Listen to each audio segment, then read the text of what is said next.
Assalamualaikum, hai semua, apa khabar korang? Terima kasih sebab sudah klik video ini dan jangan lupa tekan tombol subscribe. Kembali lagi bersama saya AA berbagi info dan kisah menarik. Oh, sebelum tu jangan lupa tekan tombol subscribe, tekan loncengnya juga.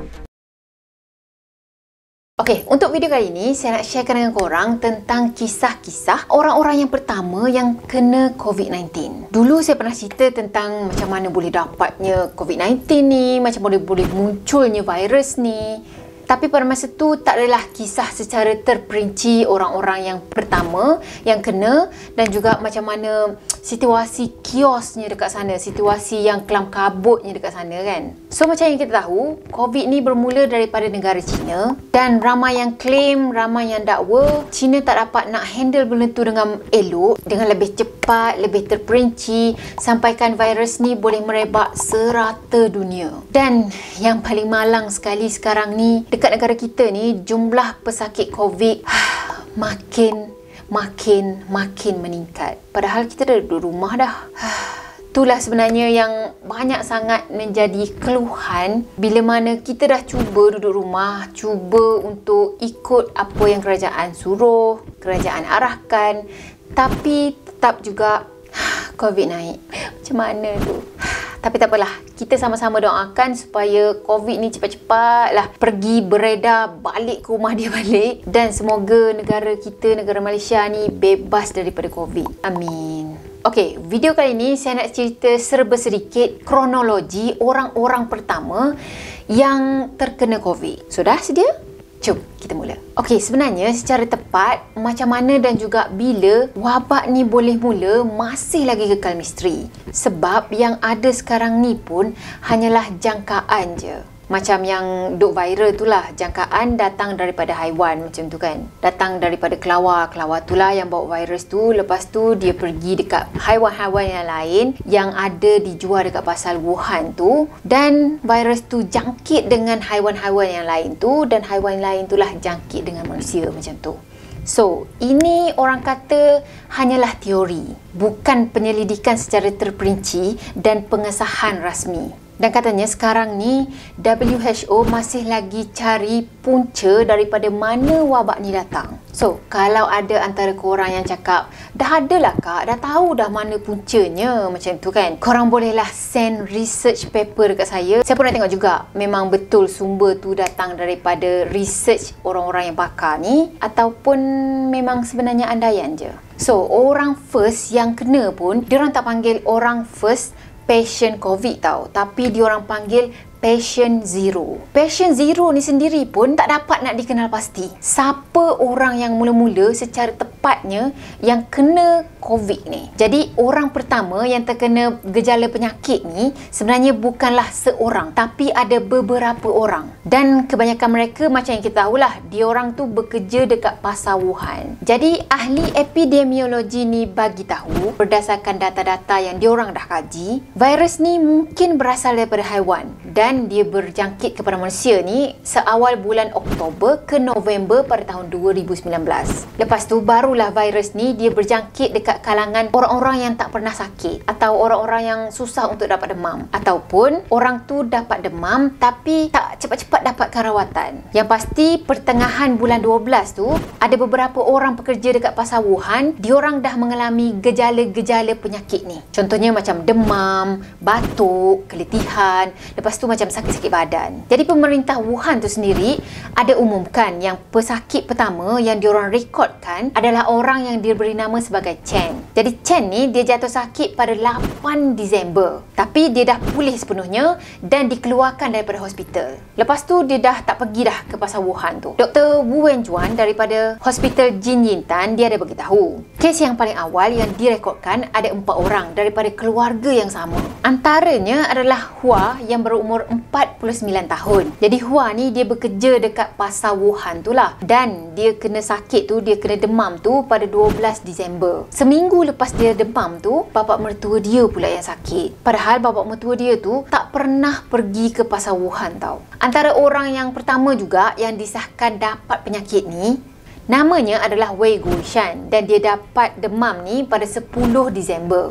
Wei ni pun seorang peniaga makanan laut dekat pasar tu juga. Mula-mula tu dia rasa macam tak sedap badan. Jadi dia ingat dia macam kena demam biasa je lah kan. Yelah masa tu kita bukannya tahu pun nak datang virus ni kan. So dia pun pergilah ke klinik tempatan yang ada dekat seberang jalan rumah dia. Kiranya klinik tu macam klinik swasta lah, klinik kecil je, dan dia dapatkan rawatan dekat sana. Lepas tu dia terus pergi kerja balik dekat pasar tu. Dia sambung kerja dia lah. Tapi demamnya tu tak kebah-kebah juga, tak elok juga. So esoknya tu dia pergi balik dekat klinik tu untuk dapatkan rawatan. Katanya masa tu dia ambil antibiotik melalui titisan intravena. So katanya kaedah rawatan ni memang popular sangat dekat sana sebab benda ni murah dan juga cepat tau. Berkesannya tu cepat. Kalau sesama biasa tu memang cepat elok lah. Dalam 12 Disember tu, 3 hari lepas dia kena demam, dia lah pergi klinik dah cucuk 2 kali pun tapi tak jalan juga kan. So dia pun ambil keputusan untuk pergi ke Hospital Palang Merah dekat dengan Pasar Wuhan tu juga. Dah sampai dekat sana tadi, doktor dah cek dia. Lepas tu doktor cakap, ni macam ada simptom bronkitis. Jadi bronkitis ni adalah penyakit yang melibatkan paru-paru. Biasanya penyakit ni berlaku bila ada jangkitan dekat paru-paru. Contohnya macam ada pencemaran ke, ada virus, ada bakteria ataupun benda asing yang lain. Gejala yang biasanya pesakit ni akan dapat macam batuk, sesak nafas, lepas tu demam dalam suhu yang rendah. Okey, dah tu doktor tadi pun cakap, tak apa, jangan bimbang. Ambil ubat ni, lepas tu balik, rehat macam tu kan. Tapi bila dah balik pun dia macam rasa tak baik-baik juga. Dia tetap rasa macam demamnya tu tak kebah. Time tu sekali lagi dia pergi ke klinik swasta tu untuk dapatkan rawatan balik. So katanya time tu dia pergi beli antibiotik juga. Tapi tetap sama, tak ada kesan. Pada 16 Disember, keadaan dia dah makin teruk dah. Sampaikan dia dah tak boleh nak buat kerja. Bukan tak boleh nak buat kerja tau, sampaikan dia tak boleh nak bercakap. Dah tu dia pergi ke unit kecemasan Hospital Zihi. Tapi last sekali tak ada jalan penyelesaian juga. Dan doktor kat sana minta dia untuk balik rumah, rehat dekat rumah. So kiranya macam dia dianggap sebagai pesakit ataupun dapat demam yang biasa je lah kan. Tapi 2 hari je lepas tu, dia dimasukkan ke ward kecemasan untuk dapatkan bantuan pernafasan. Time tu dia memang dah tak boleh nak bernafas sendiri dah. Dan lepas tu anak dia buat temu janji dengan doktor pakar. Sebab dia orang pun macam pelik jugalah. Demam tak kebah-kebah dan dia orang risau kalau jadi apa-apa dekat mak dia orang kan. Wei ni cakap masa tu dia nampak anak dia ni macam menangis-nangis. Lepas tu selalulah sentuh-sentuh dia sebab takut dia tu meninggal. Dan tak lama lepas tu dia dah tak sedarkan diri dah. Dah pengsan, dah pass out. Pada 21 Disember, 3 hari lepas tu dia sedarkan diri. Katanya masa tu dia dirawat oleh seorang doktor yang namanya Dr. Kong. Time tu Dr. Kong tu bagi tahu dia yang 2 orang lagi pekerja dekat pasar Wuhan tu ada dirawat dekat hospital. Tapi hospital lain lah. Dan simptom yang 2 orang tu alami sama sebiji macam simptom yang si Wei ni alami. Lepas tu Dr. Kong tadi macam bagi tahulah dia yang penyakit ni memang satu penyakit yang sangat serius. Tapi masa tu doktor-doktor dekat hospital ni, maksudnya doktor hospital A, doktor hospital B, kadang-kadang kan diorang macam kenal kan satu sama lain. Diorang ni macam tak share lagi antara satu sama lain info-info ni semua. Yelah diorang pun tak tahu lagi kan ada kes daripada gejala yang sama macam ni. Masa tu memang tak ada siapa pun yang expect benda ni, virus ni boleh jadi satu pandemik. Okey, sekitar 21 Disember tu juga, lebih kurang 36 orang yang tunjukkan simptom yang sama. Dr. Zhang Jingnong, iaitu Ketua Jabatan Kecemasan Hospital Zihi, dia pun masa tu ada merawat pesakit COVID juga. Tapi dia tak ingatlah siapa yang dirawat masa tu. Katanya awal-awal tu dia macam tak peduli sangat sebab dia tak nampak pun ada tanda-tanda yang virus ni akan merebak antara manusia ke manusia. Dia fikir masa tu virus ni datang daripada jangkitan haiwan ke manusia. So kalau orang tu dekat dengan haiwan, barulah orang tu akan sakit macam tu. Orang yang tak berkenaan, orang yang tak ada dekat dengan haiwan tu, maksudnya akan selamat lah. Jadi pada peringkat awal diorang terima pesakit tu, tak ada langsung langkah berjaga-jaga dan pengawasan yang ketat. So diorang rawat pesakit-pesakit tu semua macam kebanyakan pesakit yang lain lah. Sebenarnya ada satu lagi hospital yang terima kes ni di peringkat awal virus ni merebak. Dan sebenarnya hospital tu adalah salah satu hospital tempatan yang ada dekat Wuhan Central. Katanya kes coronavirus pertama yang diorang terima adalah seorang lelaki yang berusia 65 tahun. Tapi masa tu lelaki tu memang demam. Cuma dia tak ada nak tunjuk gejala-gejala yang lain. Pada 16 Disember, Dr. Ivan, iaitu salah seorang doktor yang bekerja dekat hospital tempatan ni, dia memang tak tahu apa-apa pun tentang virus ni. Bukanlah tak tahu kewujudan virus ni, tapi tak tahu pun yang virus ni sekarang ni tengah serang Wuhan. So, time tu dia pun buat imbasan CT scan pesakit dia. Pesakit lelaki yang berusia 65 tahun tadilah. Lepas dia dah buat imbasan CT scan tu, dia memang confirm yang kedua-dua belah paru-paru pesakit tadi memang dah kena jangkitan. Tapi antibiotik dan juga ubat sesama yang doktor tu bagi untuk pesakit tu tak jadi,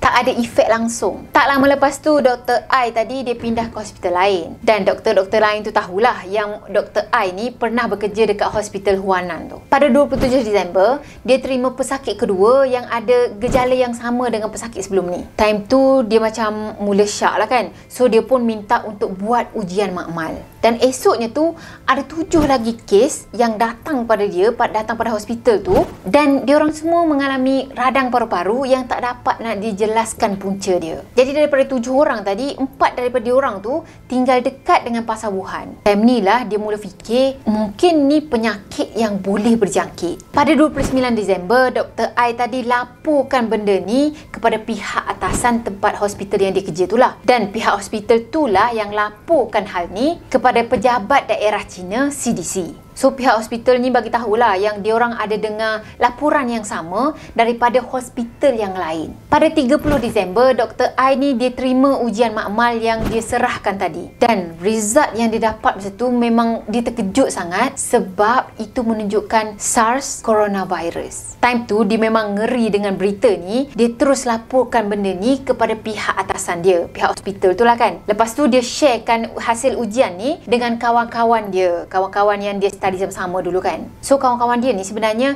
bekerja dekat hospital lain, bukanlah bekerja dekat hospital yang dia bekerja tu. So masa tu dia send sekali dengan bukti video tau. Kiranya adalah bukti video klip imbasan paru-paru daripada seorang pesakit. Katanya gambar dan juga bukti video klip tu adalah info pertama yang disebarkan. Tapi bukan Dr. I ni yang sebarkan benda tu tau. Orang yang bocorkan hal ni adalah salah seorang yang terima mesej daripada Dr. I tadi. Namanya adalah Dr. Li Wenliang. Dan katanya pada bulan Februari 2020, Dr. Li ni pun meninggal dunia disebabkan penyakit coronavirus ni. So Dr. Li tadi dia dah sharekan benda ni dekat kawan-kawan grup dia. Jadi dia orang ada satu grup WeChat macam tu, dan dalam grup tu sebenarnya ada lebih 100 orang ahli. Ayat dia macam ni tau. 7 kes SARS disahkan di pasar makanan laut Huanan. Lepas tu dia cakap pesakit-pesakit tu semua dikuarantin di Jabatan Kecemasan hospital kami. So sebenarnya adalah salah seorang daripada ahli grup tu. Dia cakap benda ni macam kena sensor sebab benda ni terlalu sensitif. Tapi Dr. Lee tadi dia balas balik, dia cakap coronavirus disahkan dan jenisnya ditentukan. Maksudnya memang sah dah ada coronavirus, dan jenis coronavirus tu, jenis jangkitan dia pun dah disahkan. Lepas tu dia macam bagi semacam amaran lah kat bawah tu kan. Dia cakap jangan bocorkan, bagi tahu family, bagi tahu saudara mara, macam tu je. Tapi sebenarnya malam tu juga info ni tersebar luas, viral dekat media sosial. Sampaikan katanya hal ni macam alert pemerintah China masa tu. Dah tu Dr. Lee tadi kena panggil dengan pihak hospital, lepas tu dia kena tegur. Dia orang cakap benda ni akan bagi kesan negatif lah kepada usaha Suruhanjaya Kesihatan Nasional untuk cari tahu lebih lanjut lagi tentang wabak ni. Dalam masa yang sama juga sebenarnya dah ada bukti dah yang mengatakan ada jangkitan antara manusia dengan manusia. Sebab time tu bilangan pesakitnya makin bertambah. Pada 1 Januari, ada seorang pesakit daripada Hospital Palang Merah yang ada dekat dengan pasar tadilah. Dia dipindahkan ke Hospital Dr. I ni. Kiranya Dr. I ni macam bertanggungjawab lah dengan pesakit ni. Rupa-rupanya pesakit tu datang jauh-jauh sebab klinik swasta yang ada dekat dengan pasar Wuhan tu dah tutup dah. Dan katanya pemilik klinik swasta tu pun dah terkena COVID. Yalah sebab itu klinik yang paling dekat dengan pasar Wuhan. So memang siapa-siapa yang sakit akan pergi dekat dia kan. Dia pun tak tahu yang itu adalah virus yang boleh berjangkit. Jadi dia sendiri pun macam tak ada precaution lah macam tu. Lepas dia dah rawat beberapa orang pesakit, doktor dekat situ sendiri pun, owner klinik tu pun sakit juga. So Dr. Ai ni pun macam mula bimbang lah kan.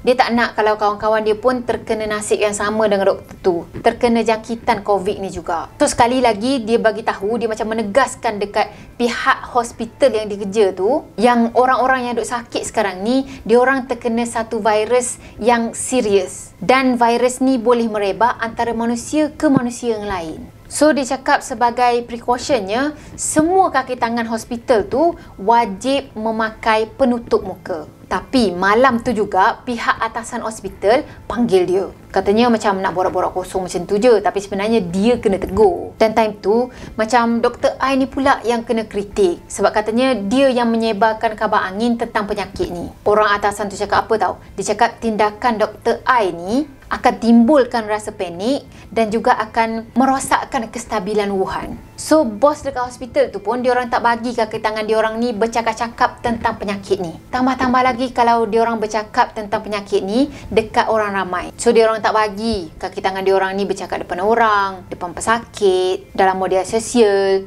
Tak bagilah, langsung tak bagi. Nampaklah kat situ kan betapa diorang tu nak sorokkan benda ni.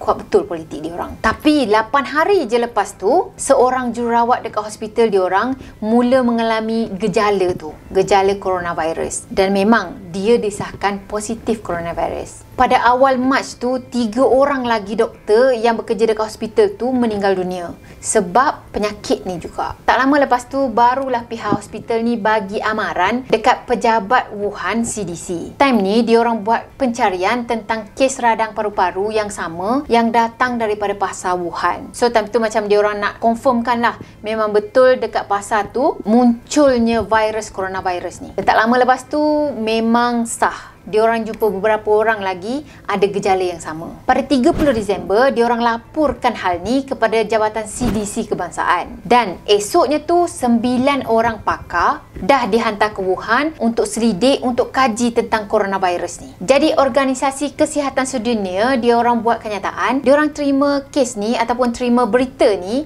pada 31 Disember. Pada hari tu juga, pihak berkuasa kesihatan Wuhan, diorang umumkan yang memang dah ada 27 kes yang berkaitan dengan radang paru-paru yang disyaki datang daripada pasar Wuhan. Lepas tu diorang cakap yang siasatan setakat ni tak ada bukti yang mengatakan ada jangkitan daripada manusia ke manusia. Lepas tu diorang macam menegaskan lah yang penyakit ni masih lagi dapat dikawal, dapat dicegah, dapat dikenali macam tu. Jadi sebab kenyataan ni datang daripada Suruhanjaya Kesihatan Nasional daripada cawangan Wuhan tu sendiri, so orang-orang Cina dekat sana memang percaya lah kan. Tapi dalam masa yang sama juga sebenarnya pihak berkuasa perubatan ni diorang cuba sedaya upaya untuk cari siapa lagi yang dijangkiti, sebab diorang nak asingkan dan pindahkan ke Jinyintan. So sebenarnya diorang dah bina satu pusat kuarantin yang khusus dekat Jinyintan tu, sebab memang sebagai precaution lah, takut memang betul ada jangkitan daripada manusia ke manusia. Dan memang daripada geng-geng perubatan ni macam doktor semua kan, diorang memang syak ada penularan daripada manusia kepada manusia. Tapi itulah kerajaan diorang tetap juga nak sorokkan benda ni. Sekali lagi, politik. Dr. Zhang Li adalah salah seorang doktor yang ditugaskan untuk jaga dekat Jinyintan tadi. Dan dia cakap dia memang terima 15 orang pesakit pada 30 Disember. Jadi setakat 30 Disember tu dia dah ada 15 orang pesakit. So pesakit tu semua diorang pindahkan ke satu tempat yang memang diorang buat tempat kuarantin lah kan. Sebab dia nak jauhkan pesakit-pesakit tu semua daripada kanak-kanak yang terkena selesema. Dan dalam masa yang sama juga diorang adalah cek kaki tangan yang bekerja tu. Tapi katanya setakat tu tak ada kaki tangan yang dijangkiti. So Dr. Zhang Li ni dia ada cakap, saya memang berjaga-jaga dengan penyakit ni sebab ini penyakit radang paru-paru yang baru. Memang penyakit SARS juga, tapi cara datangnya tu lain daripada yang sebelum-sebelum ni. Dan dia cakap pesakit-pesakit awal tu semuanya pulih dengan elok, dan benda tu pun macam menyesatkan dia orang juga. So dia orang fikir benda ni takkan jadi seserius sekarang lah. Jadi antara salah seorang pesakit yang dipindahkan dekat tempat kuarantin tu adalah seorang lelaki yang berusia 41 tahun. Dia ni memang selalulah pergi ke pasar Wuhan tu untuk berbelanja. Katanya pada 23 Disember tu dia terkena demam. Lepas tu dia batuk-batuk dan berdarah. Lepas tu dia pun pergilah ke hospital tempatan kan. Tapi pada 27 Disember dia dibawa masuk ke rumah sakit Tongji. Lepas doktor kat sana buat pemeriksaan dada dan doktor kat sana terus pakai mask tau. Macam benda tu sesuatu yang serius lah kan. Lepas tu pada 31 Disember tu dia terus dipindahkan ke pusat kuarantin tu. Pusat kuarantin Jinyintan tadi. Okey, ingat lagi tak kes yang saya ceritakan tadi? Kes antara kes yang pertama yang namanya Wei tu. Dia kan bekerja dekat pasar Wuhan tu. Lepas tu kerja jual barang-barang basah, barang-barang laut macam tu. Dan yang dia demam tu tak kebah-kebah. Dia dah pergi ke klinik, dah pergi ambil suntikan, antibiotik, tapi tak kebah juga kan. Yang sampai anaknya tu selalu kejutkan dia, takut dia meninggal tu. Lepas tu selalulah sentuh-sentuh dia sebab takut dia tu meninggal. Okey, sebenarnya lepas dia dah tak sedarkan diri tadi, dia sedar balik. Dan dia lepas dia sedar tu macam dia elok lah sikit kan. Dah tu dia balik ke rumah, rehat kat rumah lah. Tapi dalam masa kesemasa tu dia kena pergi ke hospital Zihi ni untuk dapatkan rawatan. Tapi dalam masa kesemasa dia kena pergi ke hospital Zihi ni untuk buat ujian yang baru. Kiranya dalam pemantauan lah kan. Katanya time tu dia kena buat sapuan dekat tekak. Tak tahu apa benda yang jolok dekat tekak tu untuk ambil sampel tu, yang itulah. Dah tu dia kena buat endoskopi dekat hidung dan juga saluran pernafasan. Tapi time tu tetap juga resultnya tu tak dapat nak didiagnosis secara rasmi. Sebab katanya time tu ahli saintis ni tak dapat nak pecahkan rangkaian genetik untuk virus tu. Tapi doktor tetap juga rawat Wei ni sebagai seorang pesakit coronavirus. Dah tu dia diminta untuk dikuarantinkan lah kan.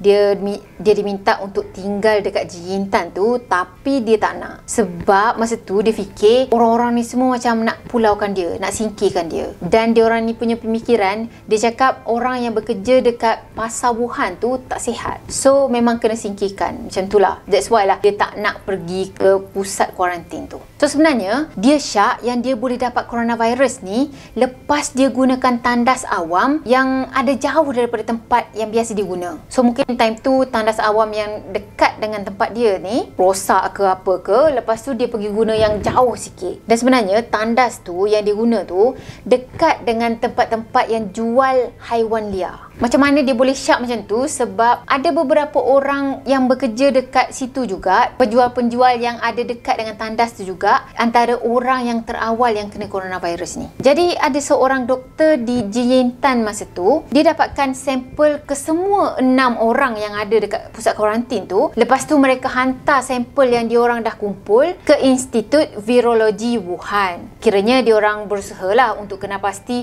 punca penyakit tu datang. Dan tak lama lepas tu barulah institut tu mengesahkan yang itu adalah coronavirus baru. Katanya pada 2 Januari barulah mereka berjaya untuk memetakan urutan genetik bagi tujuan mengkaji vaksin untuk virus ni. Pada 5 Januari, sebuah pusat penyelidikan perubatan di Shanghai bagi tahu Suruhanjaya Kesihatan Nasional yang salah seorang profesor diorang dah berjaya kenal pasti coronavirus macam SARS macam tu. Dan diorang cakap yang profesor diorang ni dah berjaya dah memetakan seluruh genom menggunakan sampel daripada Wuhan. So masa tu diorang syak yang wabak ni boleh berjangkit melalui pernafasan. Jadi diorang bagi tahulah langkah-langkah yang orang ramai ni boleh ambil bila ada dekat tempat awam. Tapi pihak berkuasa negara China masa tu, diorang tak sahkan secara terbuka yang memang coronavirus jenis baru sedang melanda China masa tu. Sedang melanda Wuhan kan. Sampailah 9 Januari barulah diorang sahkan. Itu pun katanya lepas Wall Street Journal ungkapkan hal ni. So time tu sebenarnya diorang cuma sahkan orang-orang yang tahu tentang hal ni. Tapi diorang tak kongsikan genom yang diorang ni dah dapat dengan seluruh dunia. Yang macam kita tahulah kalau dah dapat genom tadi, dah dapat dah rangkaian genetik dia tu. So diorang ni ahli saintis ni bolehlah wujudkan ataupun cuba untuk hasilkan virus ni punya vaksin kan. Tapi time tu dia buat senyap je, dia tak bagi tahu seluruh dunia genom tu. Dan akhirnya pada 12 Januari barulah dia sebarkan, barulah dia share genom tadi. Jadi katanya kerajaan China masa tu diorang bersifat rahsia dan diorang tak bagi tahu pun yang ada kemungkinan berlaku penularan antara manusia dengan manusia. Sampailah 14 Januari tu, WHO ada bagi tahu media yang mungkin ada penularan antara manusia dengan manusia. Lepas tu, Suruhanjaya Kesihatan Nasional Wuhan ni, dia belik pula. Dia pusing pula ayat dia. Dia macam mengiyakan apa yang WHO ni cakap. Sebenarnya ramai juga doktor-doktor tempatan ni, doktor-doktor dekat China tu lah, yang salahkan kerajaan diorang. Sebab katanya dah bagi tahu banyak kali dah, ini penyakit coronavirus, ini penyakit yang serius, tapi tak nak dengar. Dan tetap juga nak bersifat keras, nak tolak usul-usul yang doktor-doktor ni bagi. So, ada seorang doktor ni dia cakap macam ni tau. Kami tahu kerajaan berbohong, tapi kami tak tahu kenapa diorang berbohong. Mungkin diorang fikir penyakit ni dapat dikawal. Okey, pada 14 Januari tu, WHO dah umumkan, dah bagi tahu media dah, mungkin ada penularan daripada manusia kepada manusia kan. Tapi pada 15 Januari, Ketua Pusat Kecemasan CDC China, iaitu Li Kun, dia pergi cakap dekat televisyen China macam ni tau. Setelah pemeriksaan yang teliti dan pertimbangan yang bijaksana, kami telah mencapai pemahaman yang baru bahawa risiko jangkitan antara manusia ke manusia adalah rendah. Dengar je orang kata macam tu, orang cakap macam tu, memang lega lah hati kan. Dan kebetulan pula daerah Hubei dan juga Wuhan masa tu, diorang baru je nak sambut perayaan tau. Katanya dalam 6 ke 17 Januari tu, memang pihak berkuasa tempatan time tu sedaya upaya untuk sekat berita buruk daripada tersebar. Jadi sebab 5 hingga 17 Januari tu memang tak ada langsung kes baru yang dilaporkan. So pada 18 Januari, Wuhan tetap juga meneruskan perayaan diorang. Katanya time tu ada perayaan jamuan tahun baru Imlek macam tu. Saya tak familiar sangat dengan diorang punya perayaan ni. Mungkin korang yang lebih tahu boleh komen dekat bawah. Lepas perayaan tu berlangsung, dah berlalu, korang boleh agak-agakkan apa yang jadi. Ya betul. Boom. Meledak, semuanya berjangkit. Katanya ada juga beberapa orang pakar yang ada akses kepada 41 kes pertama. Tapi diorang ni macam bersifat rahsia tau, dan tak nak kongsi data-data yang diorang dapat. Katanya diorang ni macam tak akan kongsi data-data tu sebelum diorang terbitkan data tu. Maksudnya diorang akan tulis satu report, ataupun kita panggil jurnal lah kan. Diorang akan tulis satu jurnal tentang penyakit ni, dan diorang akan publishkan benda tu. Barulah diorang nak sharekan data-data tu semua. Tapi sebenarnya benda tu macam dah terlambat lah kan. Dan yang paling kata sakit hatinya lagi, sebenarnya lepas diorang tahu ada kes coronavirus yang baru tu, banyak sangat hospital-hospital ni yang macam tunggu data daripada diorang tau. Yelah, supaya dapat data tu, dapatlah tangani kes ni kan. Tapi sampai sudah tak dapat. The end. Mesti korang cakap, apa ni akak? Separuh je the end dah. Okey, sebenarnya the end pun tak the end juga. Sebab sampai sekarang ni pun kita tahu coronavirus dekat Malaysia ni makin meningkat, makin bertambah, makin menaik dan makin increase lah. Dan macam yang kita tahu, negara China, negara yang mula-mula sekali dapat coronavirus ni, dah dapat dah tangani kes ni, tangani virus ni. Tapi kita tak apalah, kita cuba sama-sama, okey? Siapa yang tak daftar vaksin tu lagi, bolehlah berbuat demikian. Saya rasa dah banyak dah fahaman tentang vaksin ni yang disebarkan. Dan saya rasa kita semua pun tahu kepentingan vaksin ni. Dan hari tu ada pula kes tentang I hate Asia macam tu kan. So itulah, kalau diorang tu daripada benua-benua yang lain tu tak suka Asia ni, kita kena faham lah kan. Tak semua orang mempunyai fikiran yang sama. Dan dalam kes ni saya rasa yang paling tak best, bila politik nombor 1, kesihatan dunia nombor 2. Tapi itulah, kita tak duduk dekat tempat dia orang, kita tak boleh nak rasa, tak boleh nak faham sepenuhnya apa yang dia orang rasa masa tu, apa yang dia orang alami masa tu. Mungkin dia orang dah cuba yang terbaik dah daripada pihak dia orang, tapi daripada media ni pula yang tengok pada sisi lain kan. Itu pun mungkin juga. So benda yang nak jadi memang akan jadi juga. Kita orang yang biasa-biasa ni anggap je lah ini semua sebagai cobaan. Okey, saya rasa sampai di sini untuk video kali ini. Saya harap korang sukakan video ni. Dan maaf kalau ada yang kurang daripada saya. Maaf juga kalau saya ada yang menyentuh sensitiviti setengah individu. Bukan niat saya untuk nak buruk-burukkan negara orang, ataupun nak point out dia ni salah, dia tu betul macam tu. Tapi kita ambil lah benda ni, apa yang jadi ni, sebagai satu pengajaran untuk kita, sebagai satu cobaan untuk kita. Allah tengah uji kita sekarang ni, so kita kena sabar lah, okay? So macam biasa, kalau korang sukakan video ni, jangan lupa tekan tombol like, komen, share dan juga subscribe. Jumpa lagi next video. Bye-bye. Assalamualaikum warahmatullahi wabarakatuh. Bye.